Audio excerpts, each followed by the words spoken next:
أعوذ بالله من الشيطان الرجيم. بسم الله الرحمن الرحيم.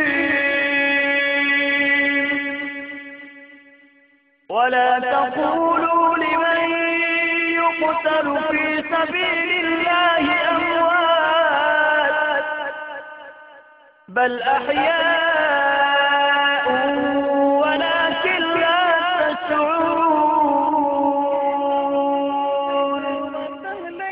صدق الله في كريم الأهل خربوس نبا زخمي لونجن زيد وطن ليلى خفضا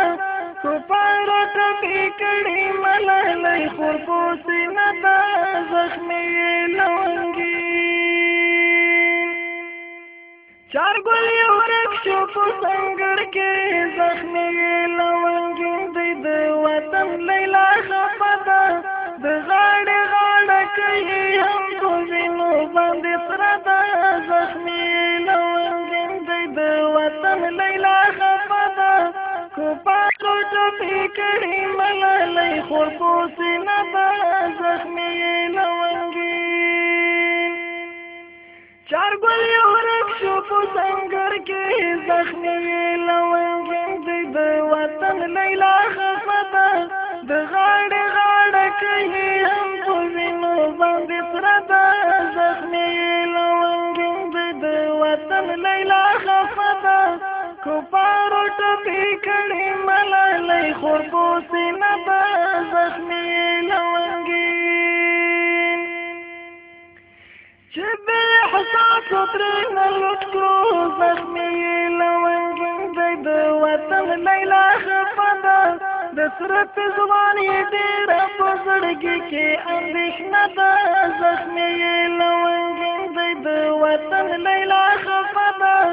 کفارو ټپي کړي ملالۍ خورپوس نه ده زخمي لونګین چې بې احساسو ترېنه لوټ کړو زخمي لونګین دی د وطن لیلا خفدا د سره پېزوان یې ډېره په زړګي کې اندېښنه ده زخمي لونګین دی د وطن لیلا خفدا پرلای شهید شو زاړې ګل وطن ته وینا لاړې کډې بار وینا لاړې کډې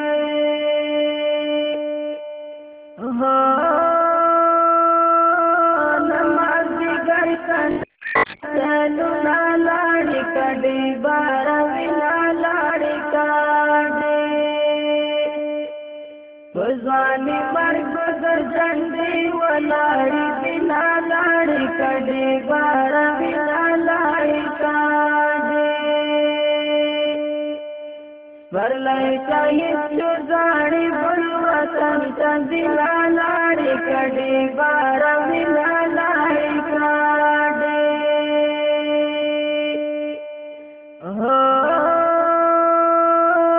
د سوکالۍ ارمان په خاورې لاړې کډې بار وینا لاړې کډې له دغه کلي هغه کو زوړې نه لاړې کډې بار وینا لاړې کډې پرلای شهید شو زاړې ګل وطن ته وینا